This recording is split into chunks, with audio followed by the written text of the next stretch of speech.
బలహీన వర్గాల రిజర్వేషన్లు మేము పెంచాలంటుంటే బీజేపీ రిజర్వేషన్లు తొలగించాలని చూస్తోందని సీఎం రేవంత్ రెడ్డి అన్నారు. ప్రజలు ఎటువైపు ఉండాలో ఆలోచించుకోవాలన్నారు. ప్రధాని మోదీ గ్యారంటీకి వారంటీ అయిపోయిందని ఎద్దేవా చేశారు.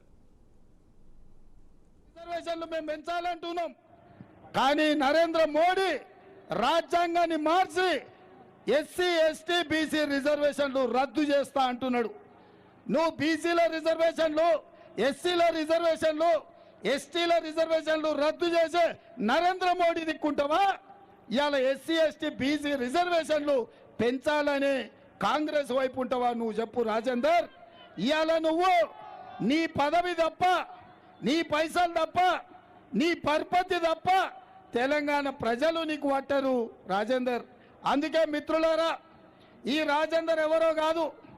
అంగి మార్చి ఉండొచ్చు, రంగు మార్చి ఉండొచ్చు, వేషం మార్చి ఉండొచ్చు, ఊరు మార్చి ఉండొచ్చు, కానీ ఏ వేషంలో వచ్చినా, ఏ రూపంలో వచ్చినా, ఎన్ని బైరూపు వేషాలు వేసినా మా ఉప్పల్ ప్రజలు గుర్తుపడతారు.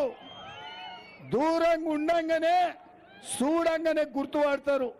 అందుకే మిత్రులారా, ఇవాళ కాంగ్రెస్ పార్టీకి అండగా నిలబడండి. మీ ప్రాంతాన్ని అభివృద్ధి చేసే బాధ్యత నాది. ఇవాళ బీజేపీ వాళ్ళు అంటున్నారు మోడీ గ్యారంటీ అని. నేను అంటున్నా మోడీ గ్యారంటీకి వారంటీ అయిపోయింది. మోడీ ఇంటికి పోతున్నాడు. ఇంతకుముందే గీడెవరో బాయ్ బాయ్ మోడీ అంటే